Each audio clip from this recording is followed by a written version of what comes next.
Televizyona me Özgür Gün TV zêdetirî 15 salane bi lîsansa saziyên fermî yên têkildar weşana heremî dikir û ev nêzî salekê jî bi destûra saziyên fermî yên eleqedar li ser peyka esmanî weşana xwe didomîne.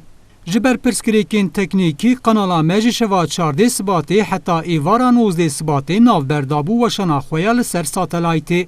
Dîsa di heman rojan de malpera me ya înternetê ji aliyê dadgehekê ve hat qedexekirin. Piştîvan pêşkeftinan bê agahiya me û bi temamî li derveyî me hin kesan li ser medyaya civakî diyar kirin ku ekrana Özgür Gün TV hat reşkirin. Lê divê bêzanîn ku têkiliya me bi van daxuyanî û gotinan re tune ye û ev agahî ne rast in.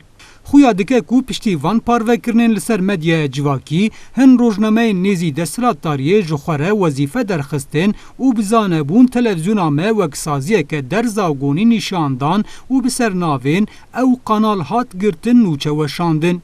Em dîsa dubare dikin ku tu rastiya van nûçeyên ku di rojname û malperên înternetê de hatine belavkirin tune ye.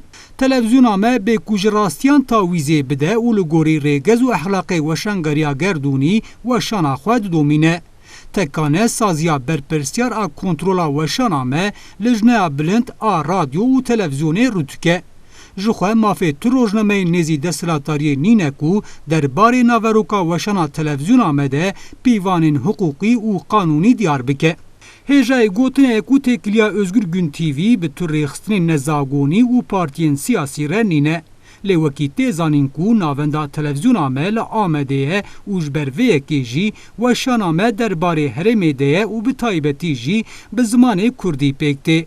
Ji xwe li Tirkiyeyê yekemîn televizyona taybet a bi Kurdî weşanê kiriye jî Özgür Gün TV ye. Weşana me niha jî çand, ziman, jiyana civakiya gelê herêmê û pirsgirêkên wan esas digire. Em spasdariya wan temaşevan û şopdarên giranbuha yên ku me bi tenê nahêlin dikin. 20 Sibat 2016 li jineya rêveber a Özgür Gün TV.